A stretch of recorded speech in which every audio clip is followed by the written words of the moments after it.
It is 2 o'clock Eastern on a Thursday, which means it is DFK AMA time and some other acronyms. Uh, I kind of forgot about it, so I feel like I have to address it up front now. Uh, Kiri, one of our phenomenal community members, has been doing these hand-drawn PFPs for everybody. There's another acronym. So, yeah, if you want a really fun PFP, just tag Kiri in chat, and I'm sure you can also get one of these phenomenal pictures. But with that, we will go ahead and start today's AMA. And today we are going to kick off with a little update on the Hero's Best Friend patch, which is in the process of rolling out. And for that, we are going to start with Sashay. Wait, what? Oh yeah. Just a quick update from me on the patch side of things. So if you are following the spreadsheet, we're now getting into the final stretch of the last items of the Hero's Best Friend release. So at the moment we have our internal testers working away on those items, while our amazing developers are taking care that no bugs are present anymore. Afterwards, we go to our nights, which are traditionally our alpha testers, and then once that's done, we are going to get some mainnet testing, and then we can finally release the last item. So if you are following, I wouldn't expect the patch today, but we're getting close. We're getting there. So yeah, just a quick update from my side that we're in the last stretches of the testing phase before we can deploy the stuff. Thank you, Sashay. And I know Magnus wanted to talk a little bit about Quest Core V3, which will be coming out with the last part of the patch. It is the last part of the patch, I guess, technically. Yep, I just wanted to give all the community builders a reminder to check out the developer updates channel for the changes to Quest V3. There are some breaking changes, so your kind of previous code that you've written for Quest V2, you might have to tweak that somewhat to be able to keep those services running when we go to Quest V3, and it'll be like a slower transition. It won't just immediately shut off, or basically gonna disable starting on Quest 2 with that release, and then completing will still be available, and then you can transition to starting on Quest V3 whenever you're ready there. But yeah, definitely check out the developer updates channel for details there, and if you run into any issues, feel free to drop a post in Discord. Yes. Let us know if you need any help for sure. Dr. Zipper dropped the link in chat, but if anybody's looking for that, it is in the developer updates channel. You do need the community dev role to see that channel, which is available in the reaction roles channel.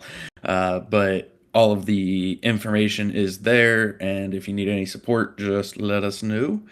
And then for any commentary you may have on the current patch, but also a little bit of insight to a rework that is coming up, we are going to go to Beetle Dude. Most excellent. Thank you, Bolon. Yeah, I guess before I hop into that piece, I'll just mention just a big shout out to all the builders that have been working on the Here's Best Friend patch.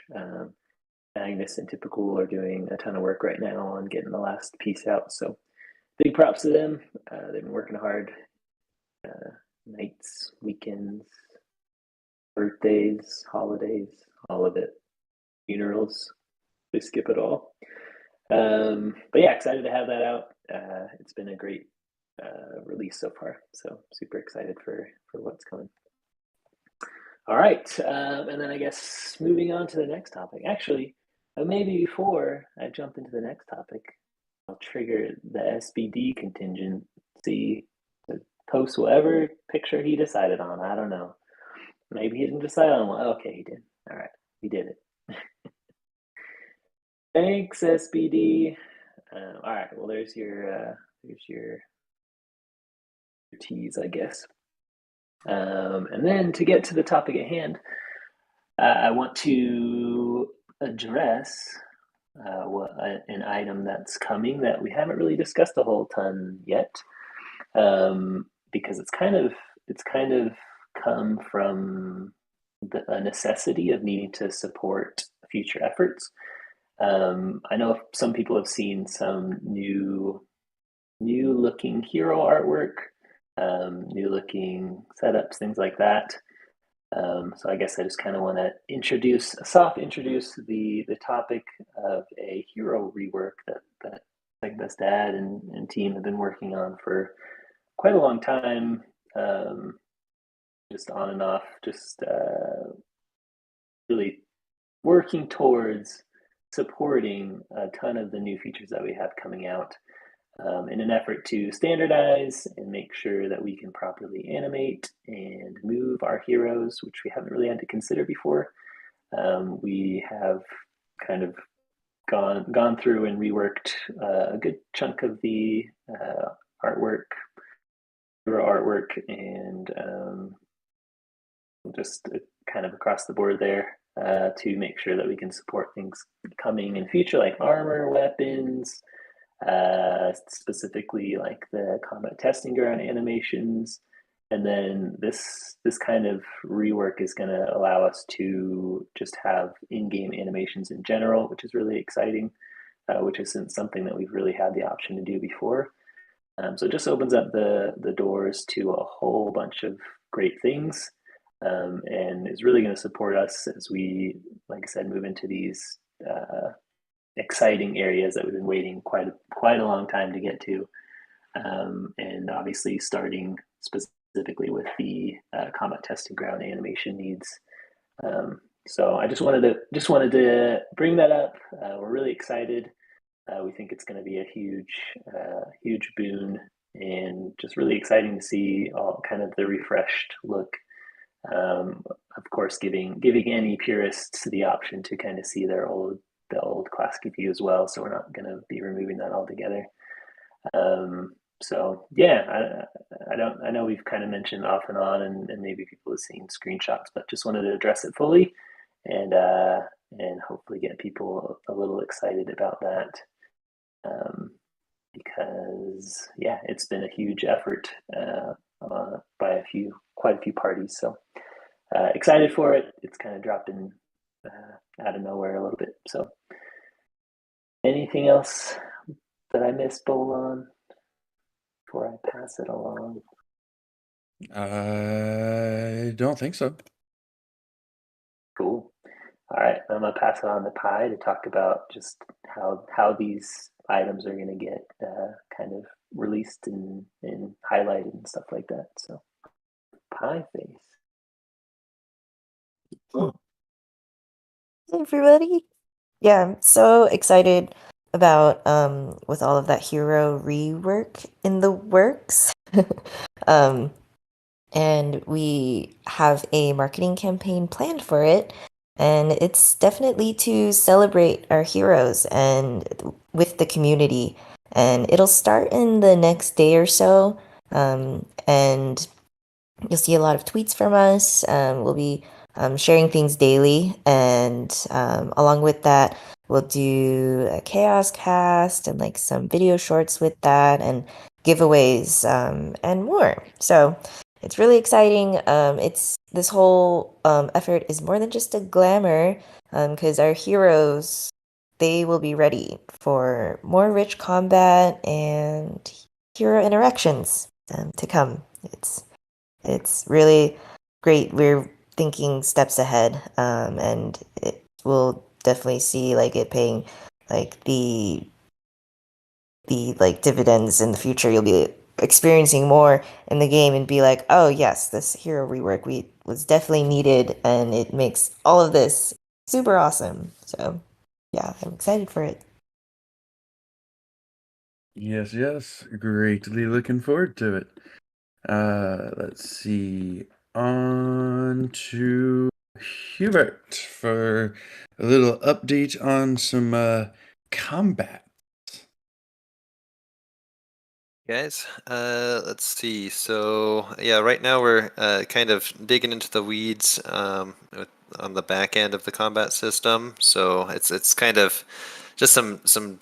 We've made a few decisions to kind of upgrade some fundamental systems to something different, and it's a little bit of work to actually implement that. I did tease that a little bit I think last week with like an equation that's involved with that. We'll have more info as soon as we're getting closer to having that be fully implemented. It is a good chunk of work. So that's kind of one of the reasons why we've been a little bit it's quiet on like updates as far as like hero skills and whatnot. We're just focusing on getting that done at the moment. But we're hoping to have that in the system here in the next month or two, and kind of working as well on some other things besides just that one secret thing. There's other secret things that we're doing too. So within the next couple months, I think we're gonna be able to start rolling those out, and you'll be seeing kind of the fruits of that labor, and I think it'll be pretty exciting because I guess you'll see. So, sorry, being extra cryptic here. But yeah, that's kind of been our main focus on the combat system at the moment, is getting that going. We are also do have Workhorse has transitioned back to working on hero skills for those that haven't been completed yet. So we are getting closer as well to being able to release another skill codex as well. So. Yep, that's what I have for a combat update at the moment. Oh, that is also one thing that we did not mention is with the plans for the rework and the Twitters, there will be a little bit of new information given. So stay tuned for that. Also, Hubert, Wowie has been convinced like 4 or 5 times now that he solved the equation, just so that you know. Oh, I guess, yeah. Wowie, what's your... You'll have to post what your most recent theories are. I'll let you know if they're right. It's been very entertaining. He at one point there was it was like he had like a 47 line math equation going. So it's been pretty good. I think I think he'll be happy to share and find out if he's hit it yet. All right, let's see. So on to quick update from me actually. So as you all very likely know by now, the next event that we will have an in-person presence at is 3XP in LA in June, which we will have Dreamer and Sunbear there. Excuse me, at Avalanche Gaming's booth. We did just find out actually the organizers have given us 2 tickets to give away. And so, as you very likely know if you are planning on going, Sergeant Filthy McNasty and Christian, DFK Today, have been very, very hard at work coordinating from the community side. They've set up a meetup. They've really just been showing up and doing a lot. And so I reached out to them, and they are each going to be giving away one of those tickets on an upcoming stream of theirs. So stay tuned for more details from that or on that from them. But if you're interested in going and you don't have a ticket yet, make sure you stay tuned to see if you can snag one of those two from one of their streams. Also, if you are planning on attending and you have not found it already, we do have a channel in the server for people to talk about 3XP and coordinate. Again, it is behind a reaction role, so go to reaction roles and get the event goer role, and then you will see the IRL events channel where you can catch up with everybody else who's planning on being there. It sounds like it's going to be a great time. I'm still bitterly jealous that I will not be there. Unfortunately, I have a real life obligation that I cannot move. But it sounds like it's going to be really good. So stay tuned for more on that front as well. And then last but certainly not least, we are going to go over to the friskiest of foxes for some updates on DFK Duel. All right. Yeah, hey guys. Duels has been going for about a week. I think it's been a week. But yeah, there's been little tweaks and like refinements we've been making here and there. There's an issue that was out the gate for. Wait a minute, am I wrong on the week? Has it been 2 weeks? Shoot, I'm not remember. Someone correct me. I honestly don't know at this point. It's all a blur. I think it's only been a week. Okay. That sounds right. It seems like it should be like 3 weeks by now, but yeah, so there was a optimization issue that we released and fixed to make it so that the duels for the 9v9 on Serendale would still work. So we optimized that and was able to get all those fixed basically. There was another issue where sometimes a duel would get removed from the matchmaking pool before it was fully matched itself, and that was a artifact of the multiple entries thing.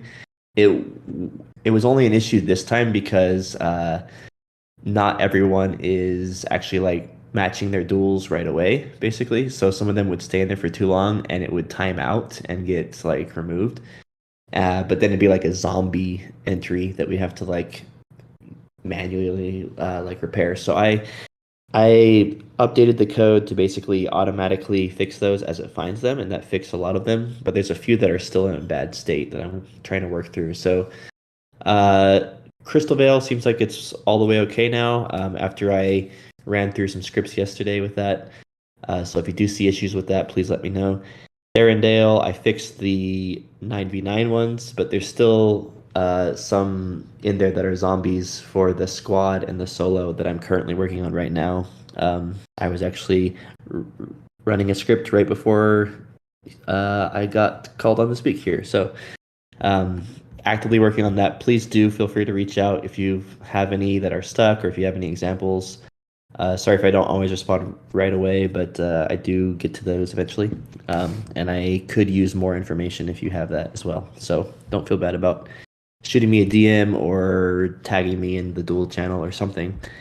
But other than that, there's some exciting stuff for duels that are coming up as well. I sort of like teased it last time that we would have some kind of like a recharge. And that I believe is going to be released with the patch, which we're still not announcing the time yet for, but it's close. I know that the dual charging part of it was already built out and it's ready to go, so it's just kind of like waiting for the other things to be ready as well. So I'm stoked about that to see how that goes. I've also got some really cool ideas for season 5 that will be pretty different, but I probably shouldn't tease any of that yet. But I was kind of talking about that the other day with Pinecone and some of our team members. So, yep, I think that is the update for duels. If you have any other questions, then hit me up.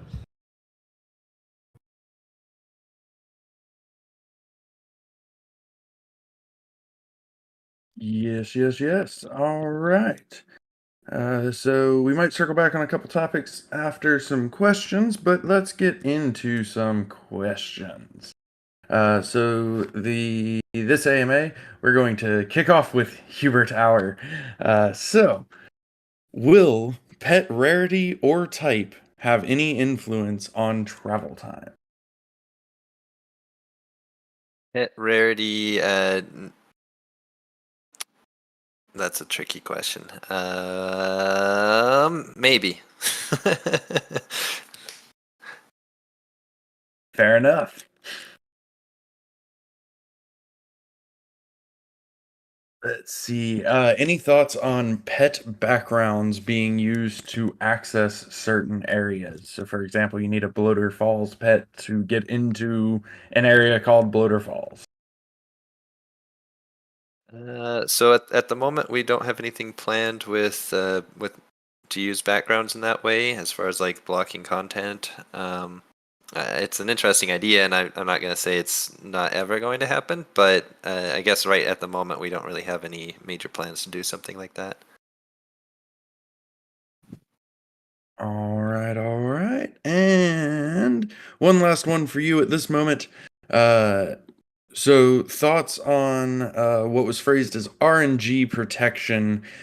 So basically, either like a guaranteed or an improved odd based on quantity.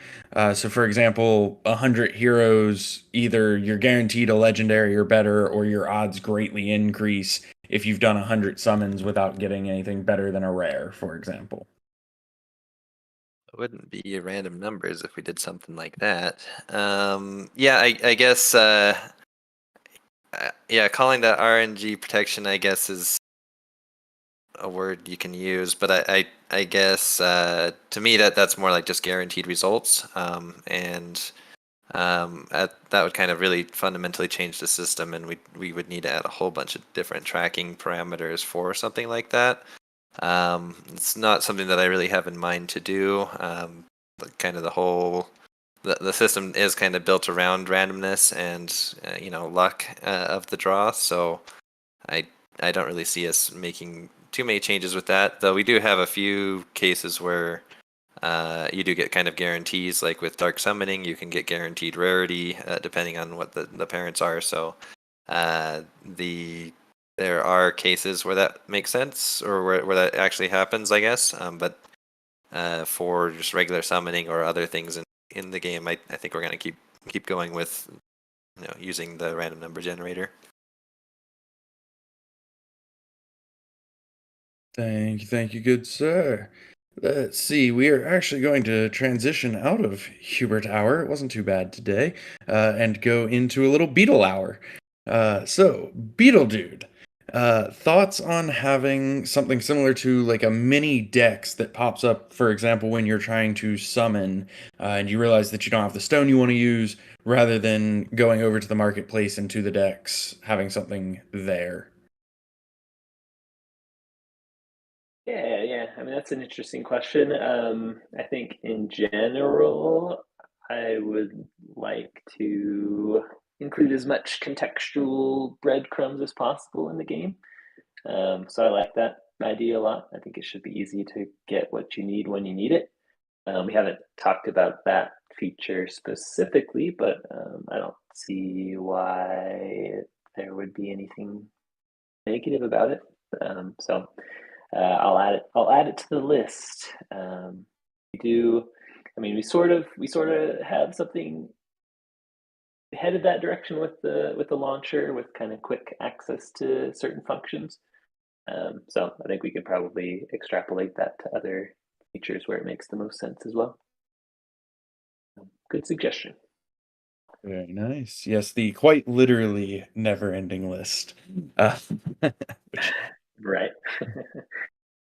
and another question that might be something to add to the list. Having a button in the portal to filter out heroes that are on summoning cooldown. Gotcha. Yeah, so we sort of already have contextual sorting on other hero views. So I think in this case, it would probably make more sense to just do what we do in other screens and drop this summon cooldown heroes to the bottom of the list because they're not able to be summoned with currently. So that's like a 5-minute change. I'll write it down too. That one could go out sooner. But yeah, that'd probably be easier and work within kind of the constraints that we already have. So yeah, another good one. Cool. Thumbs Fair. up. And one last one for the master of multi-queue. What is next on the list of multi-queue transactions? All right. Well, I was going back and forth on this of whether I should share it or not. But okay, I'll just do it. I'll do it. Typical is the real master of multi-queuing, by the way. And he has been working on possibly multi-queuing quest starting and completing, which would mean you wouldn't have to keep track of your gas limit anymore and could just queue up as many as you need and run them. So I believe that's still a thing that's happening. If I'm wrong, I'm so sorry. But yeah, that's the next multi-queuing side quest, I'll say, that I'm aware of. And then there are other ones. I think we might need just small contract upgrades to allow us to multi-queue things. But we've also talked about like leveling being something that you can queue as well. It'll just be something we'll need to plan into the roadmap and get upgraded on the contracts, and then we should be able to include that as well. That's it. Huge All the things. typical for all of the incredible work he has done with multi-queue, because yes, it is incredible. Absolutely. All right, and then a question more towards our Solidity friends, Fox and Magnus over here. Thoughts on bulk bridging, which would be inclusive of heroes and pets, but also items. Or we can separate those if you want. Hey, I'll take this one. Yeah, so bridging, as you all know, we just recently added support for the ability to bridge your hero and your pet at the same time, along with the like release for equipping pets. So I think that's awesome. The original way that it would have had to have worked was you would have to unequip your pet, bridge your hero, bridge your pet, and then re-equip them on the other side. So the ability to have that all sort of stay intact as you bridge actually was kind of a engineering feat on the side of us and Synapse. So I'm really excited about that. The spec that was created by Hubert, because he writes most of our specs internally for upcoming features, and he's like really good at that. But anyways, that's a tangent. It included the ability to do multiple heroes at once too on the bridge, which is possible. There is a limit because when we added the ability to bridge like your pet along with heroes, it did increase the amount of gas it costs. So I don't know if you guys like noticed, but I think it increased from like 1.6 million gwei to like 2 million gwei, which was, I don't know what percentage increase that is, but you know, it's non-trivial. As we add more equipment into the game, we would like all of the equipment to be able to be bridged at the same time as well, exactly how it works with pets. So that will increase as well when we add more equipment. But in speaking with Synapse, we would like to keep the limit for the fee to half of the block limit. So that would be like 12 million. So it's at 2 right now with pets. So theoretically, we could increase it to do like 5 or 6 heroes and their pets at a time. If we did add more equipment and that increased it more, which it will, then that might go down to like 4 at a time or something. But the thing that's stopping us right now from doing that is the fee seems to be like a global thing. So we set it at a rate that will work for all messages, and each individual message will use that fee.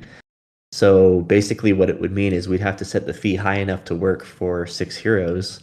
And then even if you only want to bridge 1 hero, it would still cost the amount that it would cost for 6 heroes. So that's a little tricky for us to work with right now. And there's some solutions that we might be able to figure out with Synapse's help.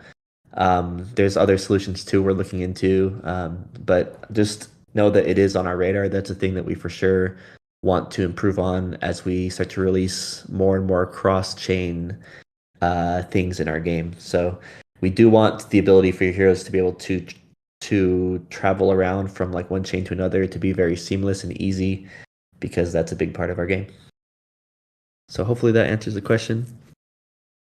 I can speak to the item bridge piece as well. So the item bridge piece, it's a little less complicated because it layer 0 uses like dynamic gas calculation, and so and they're also sending an item is a lot less gas than sending a hero or a pet. So that is something that would be possible to implement. yeah, so we have a little more flexibility in like adding multi-bridging of items, and we could most likely include that in. And it's a little different situation than the hero bridge. Very, very nice. Appreciate the insight to both of you gentlemen. And a follow-up question, unrelated, but for both of you as well. So blockchain capacity constraints. So obviously we've seen gas price go up over the last few months, I think, but time isn't real. So obviously the network is running harder. So what are the concerns and any plans to address the current constraints to accommodate continuing growth of the ecosystem, both the game and the community? I guess probably like me and Magnus will talk about this one too, primarily. But yeah, there's a hard limit of like the physics involved with a blockchain like this. There's a block cap for gas, and that basically controls how much you can do in a single block. Right now, that limit is, I think we're seeing like, 60 to 80% of that like limit is basically being used in any current day right now. So as we add like more features and more things, that will impact that, because more and more of that will be used by those in-game transactions. So solutions are, optimizing things so that they use less gas, re-architecting things so that there's perhaps less transactions or less storage, or having like hybrid approaches like we're doing right now with combat, where some of it is off chain and then some is on chain. Probably each individual feature will entail their own approach to how to best do this. There's other things too, like Avalanche now supports additional subnets on the same validators.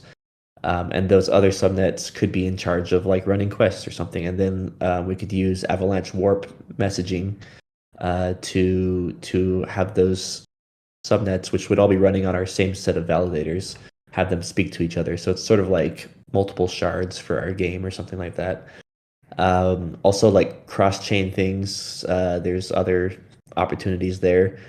Even looking at like opportunities to have a subnet or like other chains or something that like use other architecture for languages, like Move, for example, I think is adding support for subnets soon, or has already launched. I'm not sure if they've launched yet, but there's all kinds of things that we're looking at there. So a lot of different opportunities, and I think the one that we're doing right now a lot of is just trying to architect things in a way that it'll use less gas and be more efficient. And I think that's the lowest hanging fruit, but we'll for sure hit all those fruits as we continue to grow in this like ecosystem. Magnus, any thoughts you wanted to add? Yeah, I'll just add that there's like a tremendous amount of focus in this space right now, and there's people are tackling it from a bunch of different angles. You kind of see like what's happening on Ethereum with like the L2 wars between Arbitrum and Optimism, and then behind the scenes, there's also like ZK tech popping up, which is basically using math to compress transactions down. And then yeah, like I mentioned, there's optimistic rollups, people building L2s, and then we even saw Avalanche recently launch HyperVM, which kind of gives you the tools in the toolkit to build your own kind of like competitor to the EVM, and you can choose to optimize for certain things. And they've done some cool stuff kind of by moving away from the EVM. They can use more efficient databases and things like that. And so I guess the future is really bright for this area. And I think it just comes down to us or somebody else kind of building cool technology to solve this problem. But yeah, a lot of great minds tackling this exact thing. Most definitely. And that does also bring up another topic, which is the RFC that we had last weekend, the request for comment. So at this point, I'm just going to kind of open it and say anybody who would like to talk about it, unmute.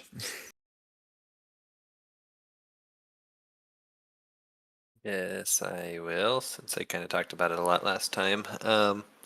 Yeah, so I saw the results of that, and did seem that the majority of the community was not in favor of that kind of approach. So that's good info to know. I think there was a lot of good discussion about it, and in the future, if we were to ever consider this again, we'd open up the conversation again. I think there may be some follow up discussions as far as just thoughts about it and different details about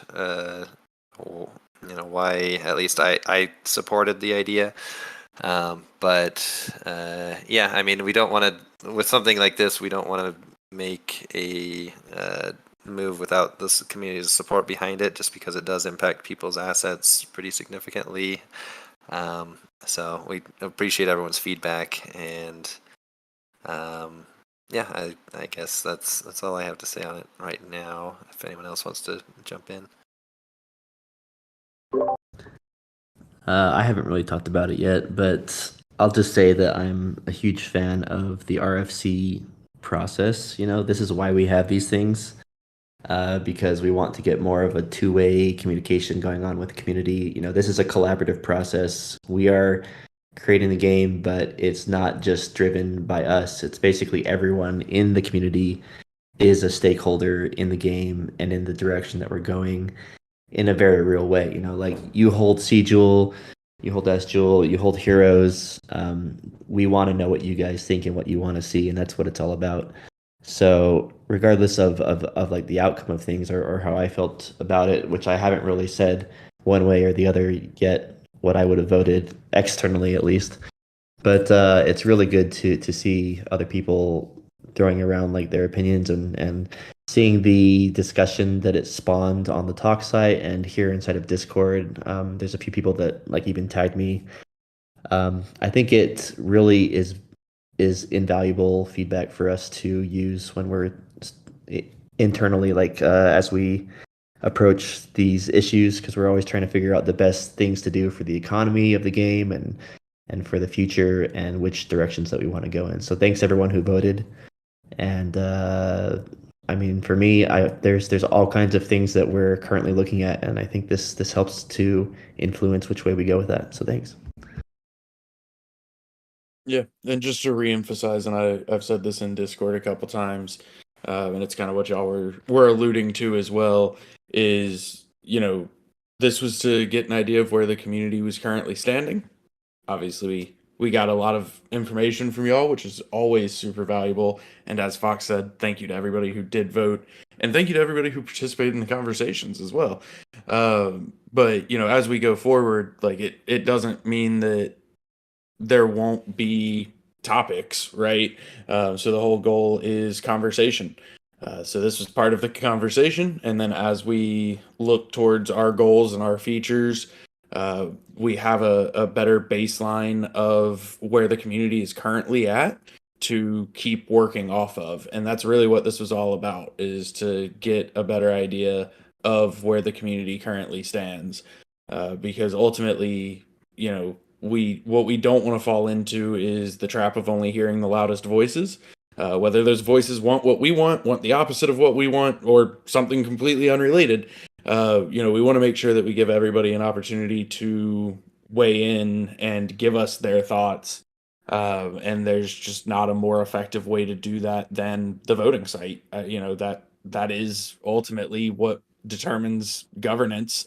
So I really like RFCs, and I'm excited about it. I think this one went well, and we got the feedback that we were looking for, and now we keep going from there and see where things take us.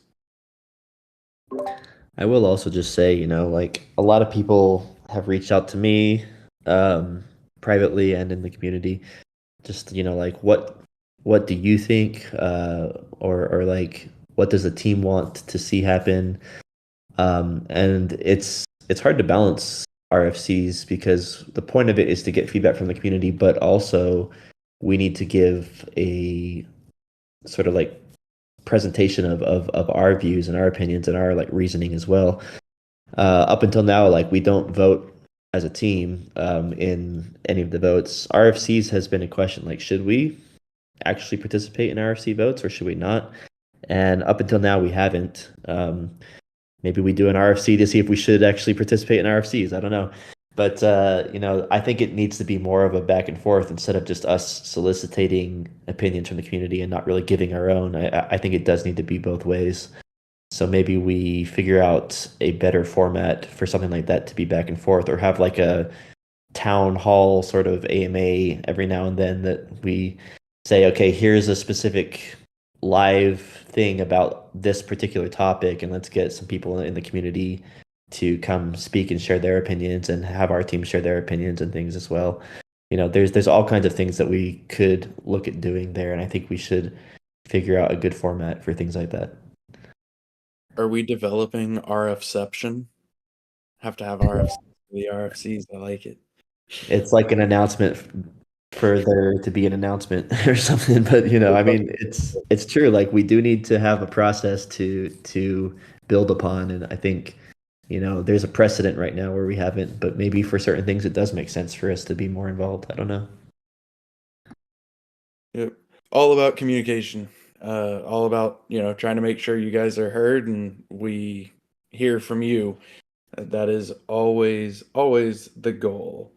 I had another thing I was going to say, but I completely forgot what it was. So, we are actually that's what it was. Haha, I remembered. Sorry. One thing that has been talked about, and so I'll preface this and then open it for anybody who wants to comment now, but there's not going to be an answer at this moment. But one thing that's been asked about is voting power. That is something that we've also been talking about internally. Obviously, any changes to the governance system would be done through governance.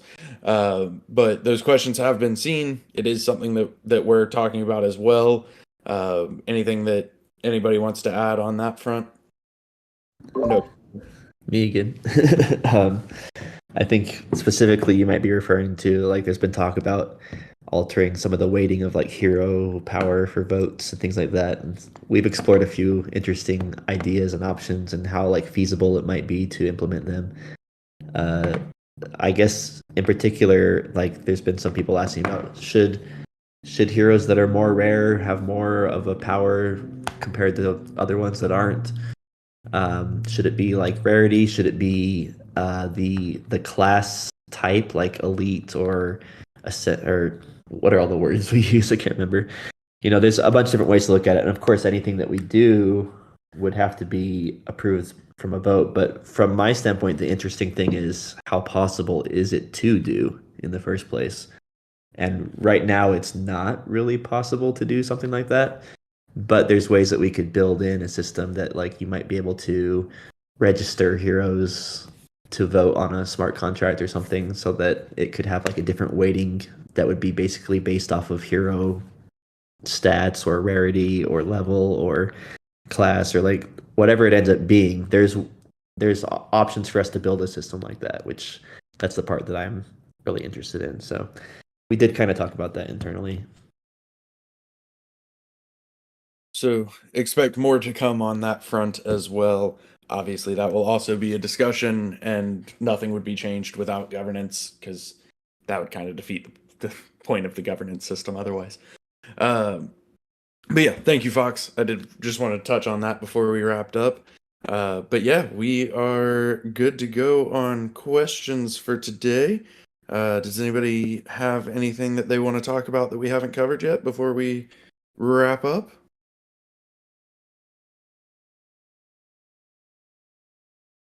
All right.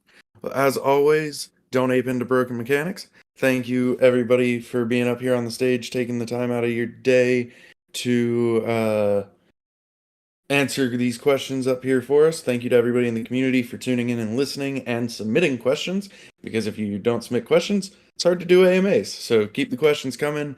We love to see them and to be able to talk about whatever is on y'all's minds. And with that, if anybody has any closing comments, go ahead. And otherwise, I'm going to nominate Sashay to bullish us today, because it's fun.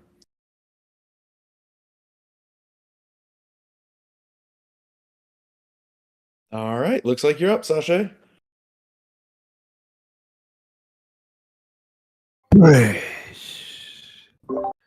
He did it. He did the thing. Bullish. Yeah. Bullish. Bullish.